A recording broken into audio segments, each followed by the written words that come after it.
Masechet Baba Batra, Daf Kuf Yud Het Amud Bet. On avance alors. On va commencer à la 7e ligne. Meragelim, Yoshua Vekalev, Natlu Helkam. Vous vous souvenez ce que la Braïta nous a enseigné dans le Daf Kuf Yud Zayin Amud Bet? Il y avait une longue Braïta dans laquelle on a retrouvé 3 opinions. Celle de Rabbi Yoshia, celle de Rabbi Yonatan et celle de Rabbi Shimon ben Elazar. Selon Rabbi Yoshia, Eretz Israël fut distribué aux ressortissants d'Égypte. Selon Rabbi Yonatan, elle a été distribuée à ceux qui sont rentrés en Eretz Israël. Selon Rabbi Shimon ben Elazar, eh bien, il y avait en fait 2 droits, 2 critères pour être habilité à recevoir une part en Eretz Israël. Soit on appartenait à la génération de ceux qui sont sortis d'Égypte, soit on appartenait à la génération de ceux qui sont nés dans le désert, mais qui sont rentrés en Israël. Et si on appartenait aux 2 catégories, à savoir qu'on est sorti d'Égypte soi-même et on est rentré en Eretz Israël soi-même, eh bien on avait en effet un double droit d'héritage. Maintenant, la Braïta avait poursuivi quelques enseignements importants qui sont en fait la base de ce qu'on va étudier aujourd'hui. Regardez s'il vous plaît dans Daf Kuf Yud Zayin Amud Bet, la suite de la Braïta. Elle nous avait dit Meragelim Yoshua Vekalev Natlu Helkam Mitlonenim Va'adat Korach Lo haya lahem Helek Ba'aretz Habanim Natlu Bischut Avi Avihen ou Bischut Avi Imotehen. Alors qu'est-ce qui est écrit dans ces 3 phrases? Primo, on nous dit que les Meraglim, eux, ont été hérités par Yoshua et Kalev. En quelque sorte, Yoshua et Kalev étaient les héritiers des Meraglim. D'accord? Puisque Yoshua bin Nun et Kalev ben Yefune n'ont pas suivi le mauvais conseil des Meraglim, des explorateurs, qui ont fait un compte rendu négatif d'Eretz Israël, ils ont mérité d'hériter leur part. Primo. Deuxième enseignement, Mitlonenim va'adat Korach lo haya lahem helek ba'aretz. Les plaignants, on va voir c'est qui ces plaignants, ceux qui se sont plaints, qui se sont lamentés, ainsi que Adat Korach, eux n'ont pas eu de part en Eretz Israël, c'est-à-dire que eux personnellement n'ont pas eu de droit. Alors leurs enfants, par exemple les Béné Korach, ils ont survécu. On sait qu'ils ont fait Teshuvah au dernier moment. L'Amnatseach Maskil Ivne Korach. Et dans Tehilim, on retrouve le misement de Béné Korach. Rahash Libi Davar Tov, Omer Ani Ma'asai le Melech. C'est-à-dire, les Béné Korach, ils étaient 3. Assir, Elkana et Avi Asaph, qui ont fait Teshuvah au dernier moment. Ils ont regretté d'avoir été contre Moshe Rabbeinu au début avec leur père. Eh bien, Kadosh Baruch Hu leur a envoyé un sauvetage extraordinaire. C'est qu'il y a eu des colonnes du Gehinam, qui, comme des ascenseurs, qui les ont fait monter Nidbatser Lahem Makom Gavoa Gehinam, alors qu'ils étaient déjà en train de sombrer dans le profond des abîmes avec leur père. Eh bien, ceux-là, ils sont rentrés en Israël. Alors, si tu dis que leur père, Korach, n'avait aucun droit d'héritage en Eretz Israël, par quel mérite ils ont reçu? Alors par le mérite du grand-père, paternel ou maternel. Habanim bischut avi avoten ou bischut avi imotehen. Avi avihen ou bischut avi imotehen. C'est-à-dire les 2. Ils avaient des droits. Ça passait du grand-père au petit-fils, mais pas du père au fils. Ok. Fin de Baraïta. Je voudrais vous inviter, je n'ai pas l'habitude de le faire, Mais en l'occurrence, ça va nous aider beaucoup pour la compréhension de la suite de la Gemara. Je vous invite à regarder le Rashbam. Regardez, Meragelim, Afalpi Shaya Libnehem, Shebaou La'aretz, Litol Chelek Aviem, Shayum Yotzei Mitzrayim, Afilu Achi Lo Natlu, Ela Yoshua Vekalev. Ela Yoshua Vekalev Natlu Chelkan. C'est-à-dire, normalement, les Meraglim, ok, ils sont morts dans le désert. Qui aurait dû recevoir leur part de territoire en Israël? Logiquement, c'est leurs fils. Les enfants qui sont rentrés en Israël. D'accord? Eh bien, non. C'est qui a reçu? C'est Yehoshua bin Nun et Kalev ben Yefune. Kedirtiv. Hayu min hanachim hahem lekaman bishmaatin. Chez Hayu bechelkan. C'est-à-dire, il est écrit, la Gemara va le déduire plus tard, de ce pasuk, Yehoshua et Kalev, Hayu mina anashim. Qu'est-ce que ça veut dire Hayu mina anashim? Que Yehoshua et Kalev ont vécu de ces hommes-là. Si je traduis littéralement, ils ont vécu de ces hommes. Ça veut dire quoi ils ont vécu de ces hommes? Ils ont vécu des explorateurs. Mais c'est déjà écrit clairement dans un autre pasuk que les seuls survivants parmi les explorateurs, c'est Yehoshua bin Nun et Kalev ben Yefune. Alors pourquoi dire une chose pareille? Yehoshua avec Kalev Hayu mina anashim. La Gemara va déduire de là qu'ils ont vécu dans la part de territoire des Meraglim. Ça veut dire qu'ils ont reçu l'héritage des Meraglim. Au lieu que ce soit les Meraglim qui reçoivent, c'est Yehoshua bin Nun et Kalev ben Yefune qui ont reçu leur part. Ils avaient leur part déjà eux-mêmes. Bien sûr. Comme dit le Rashbam très joliment, chez Amra Torah, nit hayev rasha yavot tzaddik ve izke bechelko. Qu'est-ce que ça veut dire?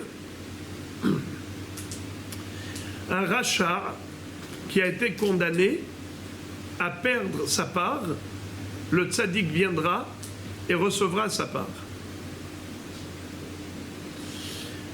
Demikra sham'inan shelo haya la meraglim ou mitlonenim v'adat korach helek ba'aretz. Car de ce passage nous voyons que les meraglim et les mitlonenim et Adat Korach n'ont pas reçu de part d'héritage en Israël.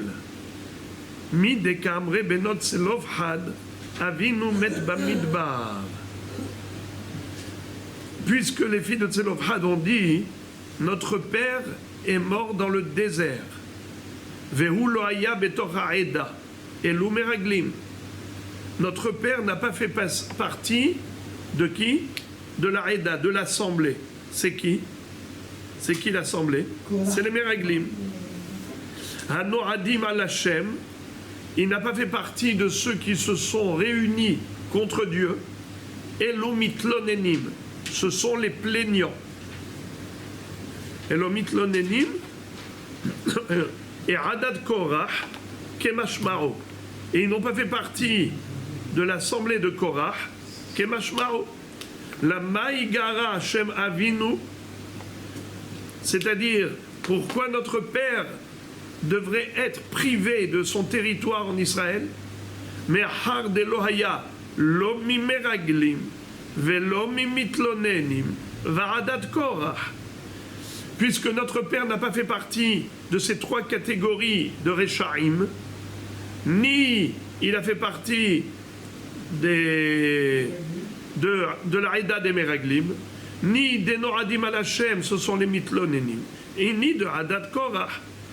Alors, nous dit le Rashbam, Miklal, de Kolanach, Lonat Lubenem, Helek Baaretz, Bischut Avotehem, c'est-à-dire que si les filles de Tselofhad prétendent qu'elles ont le droit d'hériter de leur père Tselofhad, parce qu'ils ne faisaient pas partie ni des Meraglim, ni des Mitlonenim, et ni de Adat Korach, sous-entendu que les enfants de Korach, des Mitlonenim et des Meraglim n'ont pas hérité par le mérite de leur père. Alors par le mérite de qui ils ont hérité? Et la bisrout, avot avoter, par le mérite des grands-parents. Rashbam, nous dit mitlonenim ve'adat korach, lev kaman mefaresh mitlonenim shebe'adat korach. Ça, c'est un point important que nous verrons dans la Gemara, que les mitlonenim en question, c'est pas les mitlonenim auxquels nous pensons. Quand on entend parler des mitlonenim, on s'imagine qu'il s'agit de ceux qui se sont plaints de la manne, en disant on en a marre de manger de la manne, c'est toujours la même forme, on aurait bien voulu avoir le poisson gratuit d'Égypte et les épices et compagnie, n'est-ce pas, vous vous rappelez? Et malheureusement, ils sont morts avec une mort atroce, terrible. Ceux qui se sont plaints en disant on veut de la viande, ça y est, ça suffit, on veut de la viande. Alors, est-ce que c'est de cela qu'il s'agit? Qu'ils ont perdu leur part en Israël? Non. Mitlonenim, c'est même pas tous les autres où s'écrivent à Ilonoaram, où les bénis Israël vont se plaindre, ou vont tous se plaindre, non plus. On parle de mitlonenim shebe'adat korach, c'est-à-dire les 250 Raché Sanedraot qui se sont plaints par rapport à la Kehuna, qui ont réclamé la Kehuna. C'est de cela qu'il s'agit. Mitlonenim shebe'adat korach de'ainu hamishim ou mataim ish, les 250. Velo hayalaim chelek ba'aretz. Ceux-là n'ont eu aucun droit en Eretz Israël. Shelo natlu benem et chelkam. Leurs enfants n'ont pas reçu la part de leurs parents, qui sont morts dans Adat Korah. Et mitlonenim. Et là, keman delitan hudamu. C'est comme s'ils n'ont jamais existé. Vezachu kol hashvatim bechelkam.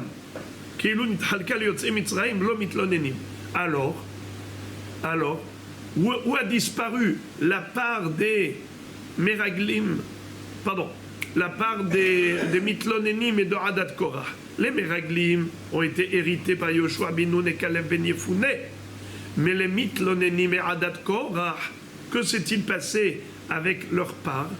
Elle a été dissoute et intégrée avec tout le territoire d'Israël qui a été hérité par qui? Par les Yotzei Mitzrayim. Puisqu'on a dit que Yotzei Mitzrayim avaient un droit d'héritage, ceux qui sont sortis en Égypte. Alors maintenant, ça remonte à qui? Vers là-haut. Alors les Yotzei Mitzrayim, c'est-à-dire le père de Korah, c'était Korah ben Itzhar. Itzhar est sorti d'Égypte. Alors, il a une part en Eretz Israël. Alors, les enfants de Korah, on a dit ils étaient 3. Assir, Elkana, Viasaf, ils ont reçu une part. Mais par rapport à quoi? Par rapport au grand-père. C'est-à-dire la part du grand-père Itzhar, pas la part de Korah, la part de Itzhar. Et Itzhar, qu'est-ce qu'il a reçu comme part? La part comme tout le monde. Et que s'est-il passé avec la part de Korah, qui lui-même est un ressortissant d'Égypte? Elle a disparu, sa part. C'est comme si elle n'a jamais existé, comme si Korah n'a jamais existé. Alors qu'est-ce qu'on fait? À qui on donne? Aux petits-enfants, ils n'ont pas un droit par rapport à Korah. Ils ont un droit par rapport à Itzhar. Ils héritent de Itzhar. C'est ça ce qu'on nous dit ici.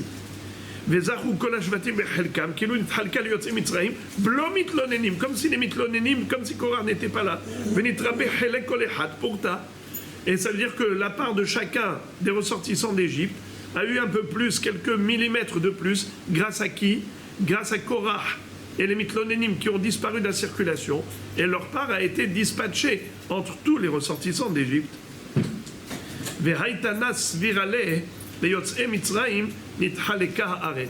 Alors le Rashbam nous dit, forcément, celui qui a dit ça, que les enfants de Korah et des Mitlonénim ont reçu la part des grands-parents, forcément ils pensent que Eretz Israël a été distribué à qui? Aux ressortissants d'Égypte, pas aux rentrants en Israël.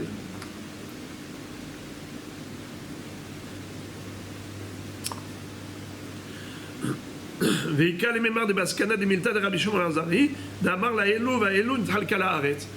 Donc on peut attribuer la fin de la Braïta soit à Rabbi Yoshia qui a dit les Yotzei Mitzrayim nitchalka haaretz, soit Rabbi Shimon ben Elazar qui a dit que les deux critères sont valables.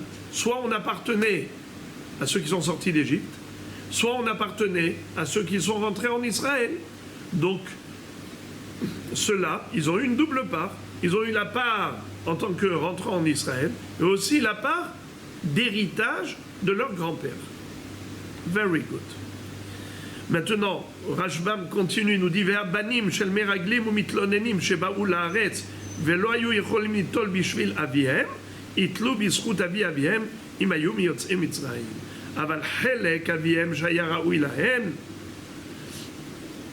ליטול אם לא היה לאמותיהם אחים, וכלה ציפה אפילו למאן דאמר, שהיה ראוי להם ליטול בשביל אביהם עצמו שהיה מיוצאי מצרים, אותו חילק ניתן ליהושע וכלב מן המרגלים, ושל מתלוננים ניתן לכל השבטים. C'est-à-dire que, comme on a dit, les petits-enfants de Yitzhar, ou les petits-enfants des mitlonénim, ont reçu par le biais de leur grand-père, mais rien du tout par le biais de leur père. Alors maintenant que je vous ai rappelé la base de notre étude aujourd'hui, regardons à nouveau le Daf Kufyutret Amoudbet. Reprenons. Meragelim, Yoshua avec Kalev Natu Helkam. Les explorateurs, c'est qui a pris leur part? Yoshua avec Kalev. Menan et Milé, d'où on l'apprend? Amar Oula de Amar Kra. Oula nous dit, on l'apprend du passouk suivant. Vyoshua bin Nun ve Kalev ben Yefune Hayu mina Anashim. Vous avez le passouk à gauche, dans la colonne de gauche. Vyoshua bin Nun ve Kalev ben Yefune Hayu mina Anashim ahem haolchim latour et haaretz. Ce passouk-là, la Gemara dit Maï Hayu. Que veut dire ils ont vécu Yoshua et Kalev des Meraglim? Elima Hayu Mamash. Si tu vas me dire que ça veut dire qu'ils ont vraiment survécu, Ve'aktivkra Aharina, il y a déjà un autre verset qui nous dit qu'ils ont survécu parce qu'ils n'ont pas suivi le mauvais conseil des Meraglim. Lequel passouk? Velo notar mehem ish kim Kalev ben Yefune Yoshua bin Nun. Vous l'avez aussi à gauche, c'est le passouk d'Alet. Regardez. Qui Amar Hashem lahem mot yamutu bamidbar velo notar mehem ish kim Kalev ben Yefune Yoshua bin Nun. Akadosh Baruch Hu a dit qu'il ne restera de survivants que Kalev ben Yefune et Yoshua bin Nun. Alors il y a déjà un autre passouk qui nous dit que ils étaient survivants. Pourquoi répéter ce verset qui dit Yoshua avec Kalev Hayu mina Anashim? C'est pour nous dire et la maï Hayu chez Hayu behelkam. Ça veut dire qu'ils ont vécu dans le territoire qu'ils ont mérité d'hériter des Meraglim. Les Meraglim ont perdu leur part et cette part elle est allée chez qui? Chez Yoshua et Kalev qui ont reçu 12 parts finalement. 12 Meraglim, il n'était que 2 survivants qui ont reçu les parts de tous, c'est-à-dire 12 parts, 6 et 6. Mitlonenim ve'adat Korah lo haya lahem chelek ba'aretz. On a dit que les mitlonenim, les plaignants, ceux qui se sont plaints, qui se sont lamentés, et on va voir de quel plaignant il s'agit, de quelle plainte, parce qu'il y a plusieurs plaintes. Est-ce que c'est la plainte de la manne, la viande, la plainte de ceux qui se sont plaints en disant c'est vous qui avez tué Adat Korah et ainsi de suite? Combien de fois ils se sont plaints? De quel mitlonénim il s'agit? De quelle plainte s'agit-il? Je vous l'ai déjà dit, mais on va le voir maintenant écrit. Mais d'abord, la Gemara pose une contradiction.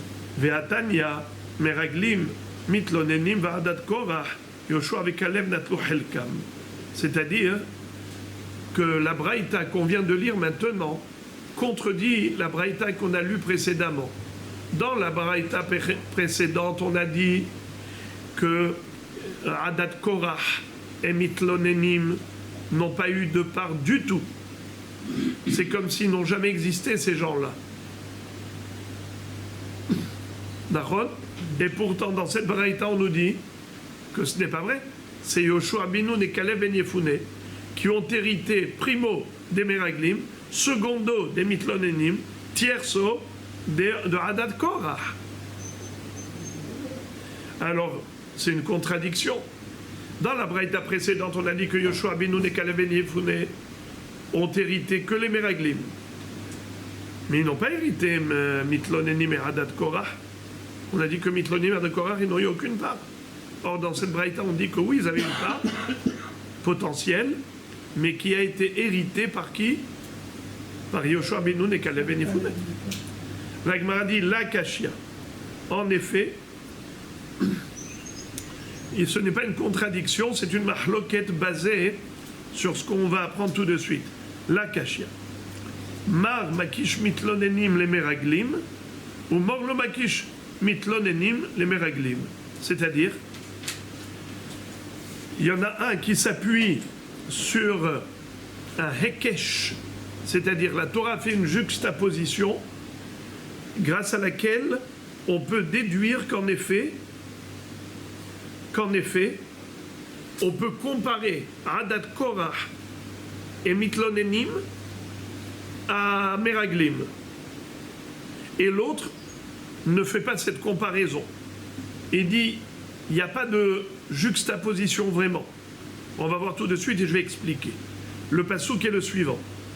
Ce pasouk, c'est la déclaration et réclamation des filles de Tselofhad. Voilà comment elles vont s'exprimer quand elles vont s'adresser à Moshe Rabbeinu. Elles vont dire Avinu met bamidbar. Notre père est mort dans le désert. Vehu lo haya betor ha'eda hanoadim al Hashem ba'adat Korach. Et lui n'a pas fait partie de l'assemblée qui s'est réunie contre Dieu avec l'assemblée de Korach. Ki behet omet ubanim lo ayulo. Il est mort pour sa faute personnelle.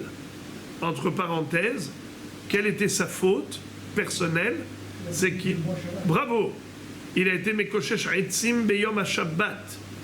C'est lui qui a profané le Shabbat avec le bois dans le désert. Comment il a profané Shabbat? Qu'est-ce qu'il avait fait? Qu'est-ce qu'il se rappelle?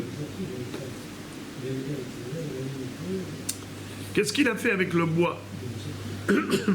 Dans la Gemara Shabbat d'Afsadik Vav, on voit trois opinions. Bravo. Soit il a coupé le bois, soit il a transféré le bois du Reshut HaYachid au Reshut HaRabim ou Arba Amot de Reshut HaRabim, soit il a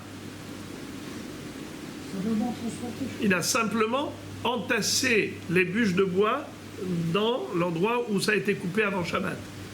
Ça s'appelle Me'amer.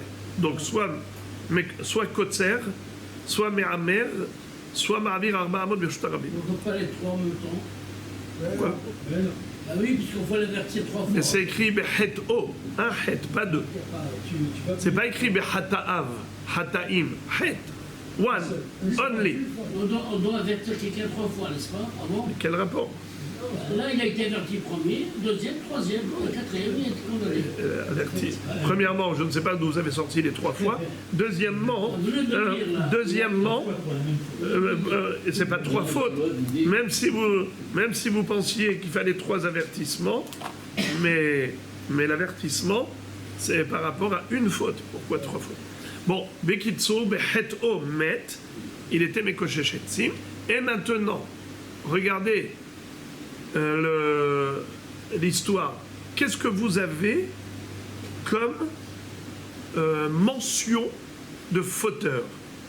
Qui est-ce qui peut me rappeler Ve'ulo haya betor ha'eda. Qui peut me rappeler betor ha'eda et à quoi cela fait allusion? Il n'était pas dans les Meraglim. Non. Meraglim, très bien. Aeda, c'est Meraglim. Hanoadim al Hashem, c'est qui? Korah. Korah. Ba'adat Korah s'écrit juste après. Alors c'est écrit. Ouais, c'est pour ça que je vous avais lu le Rashbam. Le Rashbam, il nous avait donné la bonne explication.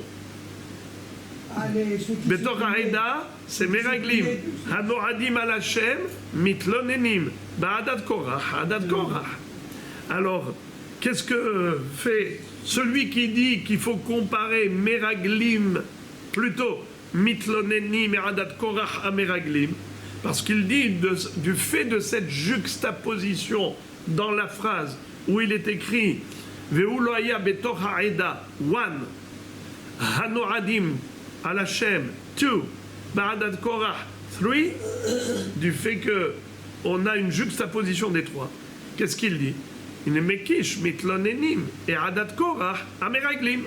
De la même façon que meraglim, ils ont été hérités par qui? Par Yoshua bin Nun et Kalev ben Yefouné. Ainsi, le territoire de Mitlonenim, c'est Anoradim al Hashem, et Adat Korah, ont été hérités par qui? Par Yoshua bin Nun. Du fait de la juxtaposition, on fait une comparaison. Mais celui qui dit non, il ne faut pas comparer Mitlonenim et Adat Korah à Meraglim, parce qu'il dit il n'y a pas le vav de conjonction, de coordination. S'il y avait écrit Ve'ulo haya betor ha'eda ve'anoadim al Hashem ba'adat korah, ok. Mais puisqu'il n'y a pas écrit le vav, alors on ne peut pas faire de comparaison. Voilà donc la différence. La kashia. Mar makish mitlonenim la meraglim, ou mor lo makish mitlonenim la meraglim. Il y en a un qui compare mitlonenim à meraglim, et l'autre il compare pas mitlonenim à meraglim. Celui qui compare, qu'est-ce qu'il dit? De même que Yoshua bin Nun et Kalev ben Yefouné ont hérité la part des meraglim, ainsi ils ont hérité la part de Adat Korah et des mitlonenim. Et celui qui dit non, pourquoi non? Parce qu'il dit aucun rapport. Ils ont mérité l'héritage des Meraglim. Mais quel rapport avec les Mitlonenim et Adat Korah? Yoshua bin Nun et Kalev ben Yefouné n'ont pas reçu. Ah, que tu me dis, il y a une juxtaposition. Si la Torah avait écrit le Vav, je suis d'accord avec toi. Mais la Torah n'a pas écrit le Vav. Donc il n'y a pas de conjonction, de coordination. Alors, on ne les compare pas. Très bien. Et maintenant, des Tanya. Avinu med bamidbar ze tselofhan. Ve'ulo haya betor ha'eda ze adat meraglim. Hanoradim al Hashem elo mitlonenim. Ba'adat korah kemashmao. Ce que le Rashbam nous avait cité, c'était 7 baraïta qui répartit en 3 cette phrase. Et il dit que chaque mot fait référence à une autre assemblée de fauteurs. Meraglim, mitlonenim et Adat Korah. Mor makish mitlonenim la meraglim, ou mor le makish mitlonenim la meraglim. Il y en a un qui compare mitlonenim au meraglim et l'autre ne compare pas. Juste pour voir, les amis, si vous êtes là avec moi, quelle est la conséquence si on compare et quelle est la conséquence si on ne compare pas. Très bien. Si on compare, alors Yoshua bin Nun et Kalev ben Yefouné, eh bien ils ont reçu la part de Korah et de Mitlonenim. Mais si on ne compare pas, alors ils ont reçu que la part des Meraglim, ils n'ont pas reçu la part de Korah et de Mitlonenim. Très bien.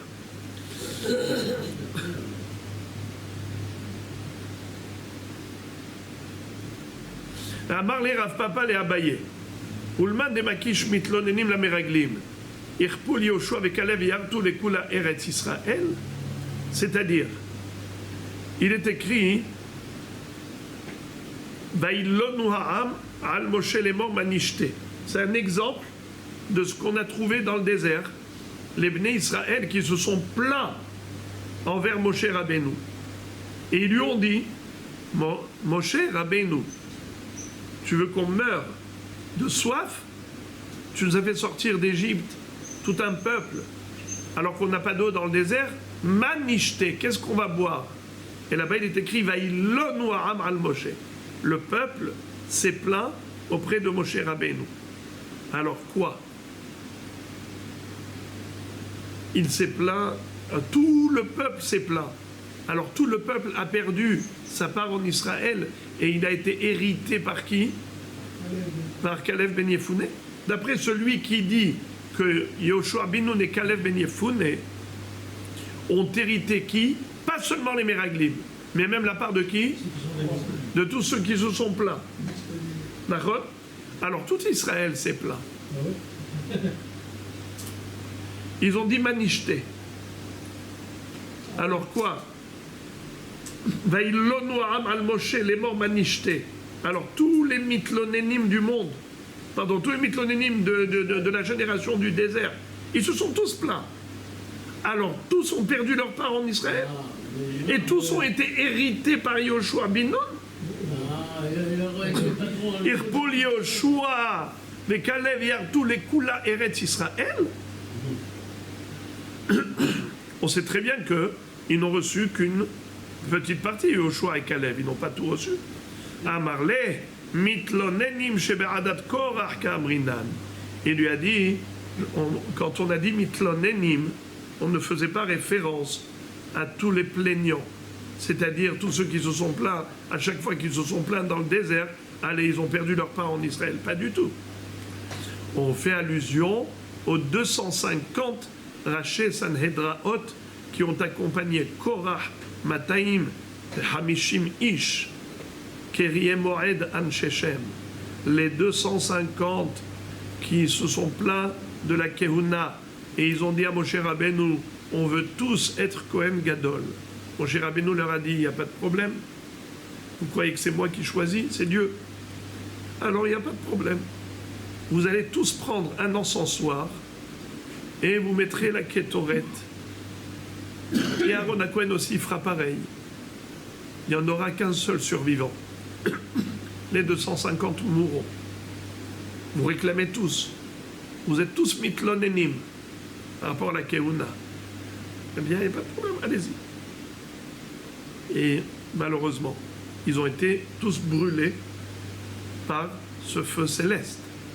Un seul survivant, c'était Aaron HaKohen. C'est de cela qu'il s'agit.